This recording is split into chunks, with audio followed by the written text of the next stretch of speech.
Let's go back to the year 2000. During my childhood, 2000 was the go-to number for making something sound futuristic and impressive. Now, while this was entirely due to an arbitrary quirk of our calendar system, there was a tangible feeling that this year would be the precipice before a brave new world. And what was the top-selling game in this forward-looking year? Why, it was a game for an 11-year-old, outdated brick of a system. But Pokémon Gold, alongside its sister game Silver, wasn't merely a Game Boy game. It was also fully compatible with the Game Boy Color. It's a unique hybrid game, and I'm still not sure how it works. The same way a tiny Pokeball can contain a whole Pokemon, this game just seems to hold so much more than it physically should. There's an internal clock, support for the Game Boy printer, borders and colour information for the Super Game Boy, it supports infrared communication, it can link up to all past versions of the game, and it essentially contains the whole game world of Red and Blue. All this on top of an already impressively large title, and all working on 11-year-old hardware. Now all this ambition, it comes at a cost. A big cost. 10 years on from when I first received it, my Pokémon Gold cartridge has lost its battery backup, and nothing can save it now. Battery backup is a system used to save player data onto the cartridge itself, one of the earliest examples being The Legend of Zelda for the NES.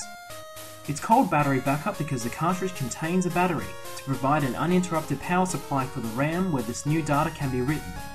Now, batteries don't last forever, but many older games can still be counted on to save reliably. For Pokémon Gold, Silver and Crystal though, maintaining the internal clock places a significant demand on power, and shortens the battery's life expectancy to around 7 years.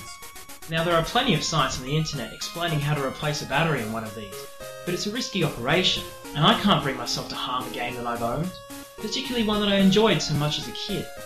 I remember raising a fledgling Totodile into a level 80 Feraligatr.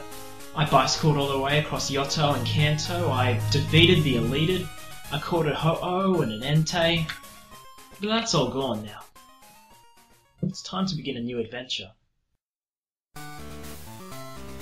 Pokémon Gold starts off with an introduction copied almost directly from Pokémon Red and Blue, and the premise is exactly the same.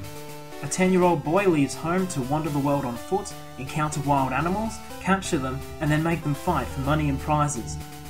Yeah, the Pokémon games are a bit morally dubious if you take the story too seriously, but if you look at the plot as a framework for the gameplay, it makes perfect sense.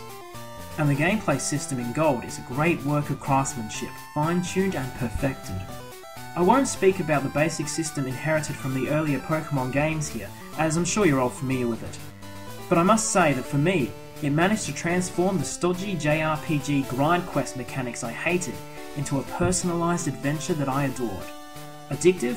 Certainly, but unlike many of its ilk, it's simultaneously rewarding and engrossing. As revered as the original games were, Gold doesn't hesitate in adding to the established system. There's 2 new types, Dark and Steel, there's dozens of new moves, and they've added 100 critters onto the already numerous list of 151. The design of the new Pokémon fit in well with the established style, and some have even proven to be as iconic as their predecessors. There's also heaps of new items, there's berries, apricots, bowls made from apricots, but the character limit conspires against this audacious amount of items. Names like Pazincuberry hardly roll off the tongue. Pokémon are also given genders for the first time, which inevitably leads to, well, you know. But perhaps the most significant introduction is the in-game clock. The passing of time not only affects the visuals of the game, but also the Pokémon which will appear. There's also events and characters which only appear at certain times. Like in the Animal Crossing games, you get the sense of a world that exists even when you aren't there. Though it ended up sucking the save feature out of all the cartridges, its benefit to the gameplay experience made the clock a worthwhile addition. Adding all of these extra features could have seriously jeopardized the approachable simplicity of the Pokémon games, but surprisingly Gold doesn't feel convoluted, it feels refined. The EXP bar makes leveling up more transparent, the stat pages are greatly improved, you can move Pokémon stored in boxes easily, and items are separated into pockets to make them easy to find. Of course, you don't get to appreciate a lot of the finer changes until later in the game, and because I don't have the time or patience to get to them in one sitting, all I've got to show you is how the adventure begins. You begin in your bedroom and head downstairs to meet Mom, whose topics of conversation are a little weird. Asking you to set the date or daylight savings time should have been a menu option, not the central dialogue of a major character. She also insists on telling you to use your phone, so perhaps she is like a real mother after all. As per tradition, you go to a professor named after a tree and get to choose between 3 Pokémon starters. And as per my tradition, I go straight for the water type. To start you off, all you're asked to do is go to a Mr. Pokémon and take a message for Professor Elm. It's a nice way to introduce the mechanics of the game for a new player, but for someone wanting to get on with the game, it's frustrating to start so slowly. And speaking of slowly, on my way there I face a Metapod, and god do I hate Metapod battles. They're pointless. Metapod can't attack anything but your sanity. Oh, come on. Toto learns Rage. Yeah, I know how he feels. Once you arrive, you meet good old Professor Oak, get your Pokédex and head back. On the way, your rival shows up and wants to battle. Thankfully, unlike the tedious first battle of Red and Blue, you've had time to train your starter and can rip through his pilfered Pokémon. Once you've returned to the lab, a police officer asks you for the name of this guy, and this is the part that most people get wrong. Because he tells you his name as plain as day. His name's question mark, question mark, question mark. Maybe you could call him Mark for short, but if you just write anything under the sun, how are the police meant to catch him? Speaking of catching, this is the part of the game where you get to do just that. You get a free set of Pokeballs, some dude shows you how it's done, and then you're good to go. Capturing a new Pokemon has always been one of my favourite parts of these games. I think it's more exciting and strategic to thrash a Pokemon within an inch of its life than to just belt it with all you've got. The Pokemon you can catch here are next to useless. The only Pokemon I seem to encounter are level 2 Pidgeys. Okay, seriously, that's enough. So I reached the first gym leader in Azalea Town named Faulkner and another Pidgey?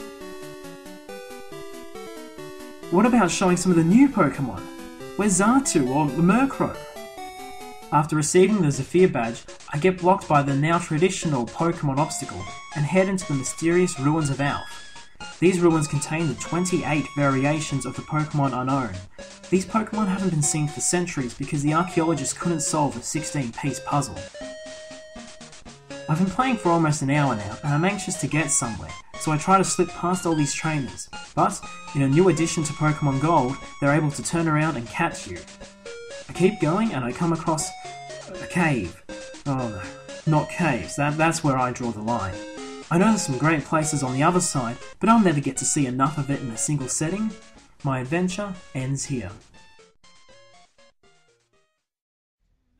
At the time of its release, the Pokemon franchise was riding a tidal wave of popularity, so Gold could have been nothing but a quick cash grab.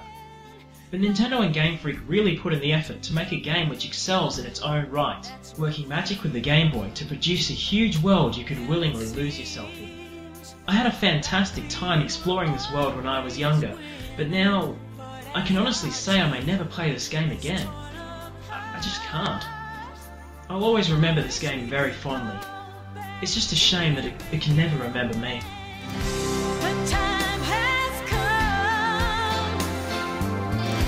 It's for the best, I know it. Who could have guessed that you and I, somehow, someway, we'd have to say goodbye. Somehow today we have to say goodbye.